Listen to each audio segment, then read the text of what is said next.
Hello everybody, welcome to the jungle. Today we're going to discuss LeBron James selecting to go to the Philadelphia 76ers. I didn't see it coming.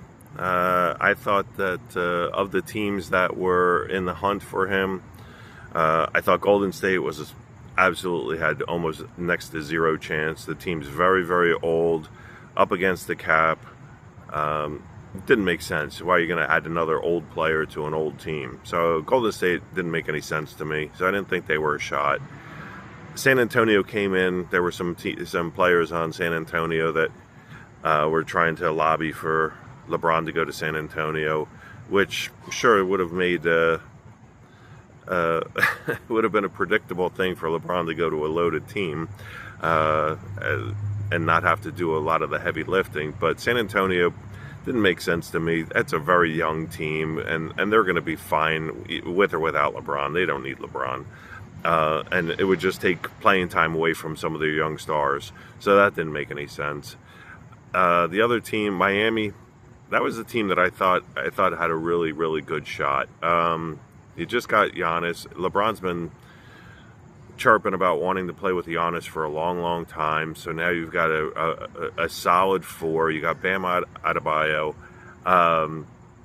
Front court would have been great with him, Giannis, and Bam, or Giannis, Bam, and LeBron as the one or the two. Probably more likely the two. Made a little bit of sense to me. Miami looked like they were behind the scenes adding some pieces. Hardaway Jr. Ultimately, they just picked up Klay Thompson too. So they were trying to, even though they were kind of strapped against the cap, they were looking to add some complementary pieces. I thought Miami was a legit shot. Philadelphia, I didn't think was the top choice. I thought maybe the second or third choice. Or possibility, because the four they have right now, with Embiid being healthy, which is a big ask, with Maxey being a superstar, no question. Edgecombe had a fantastic rookie season, so you got two really good young guards. Just added a superstar in Jaylen Brown, and you have Embiid for what he's worth.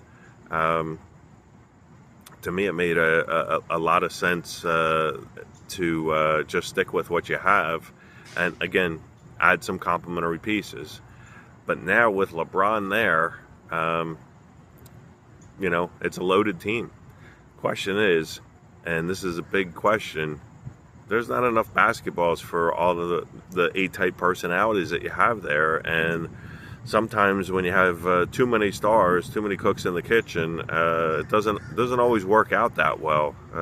Years ago, the Philadelphia Eagles had what they called the Dream Team, where they signed a bunch of players both on offense and defense. I believe the team was led by Michael Vick, who had a decent year, but they collapsed down the stretch. They had some injuries, and it ultimately got their coach fired because they just had too many stars and not enough team players.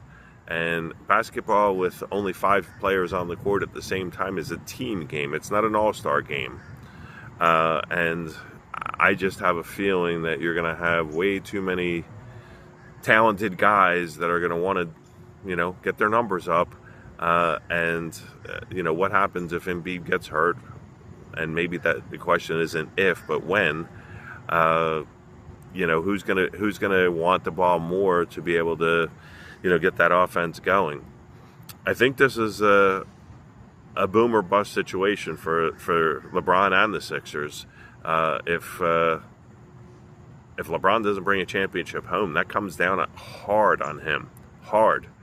And if there's remaining discussions about who's better between him and Kobe and Michael. If he can't come home with a championship, the roster that he has compared to Michael just having Scottie Pippen and a bunch of, extreme role players, there's no way that LeBron can even come close to saying that he's better than Jordan. If he brings home the championship, though, on the flip side, he was supposed to do that. The team was loaded.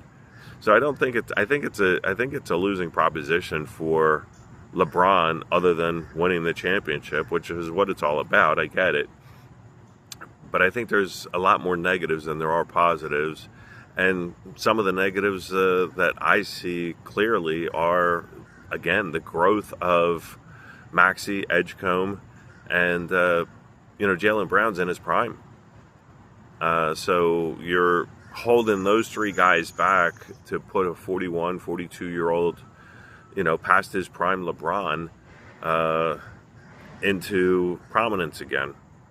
I don't know. I don't know how that mix is going to work out this year, but he's in Philly, and the Philly fans are, I think before he came, were kind of mixed on him anyway. LaFlopper was, one of his more famous names in this area because he's notorious for flopping and whining and crying about every call.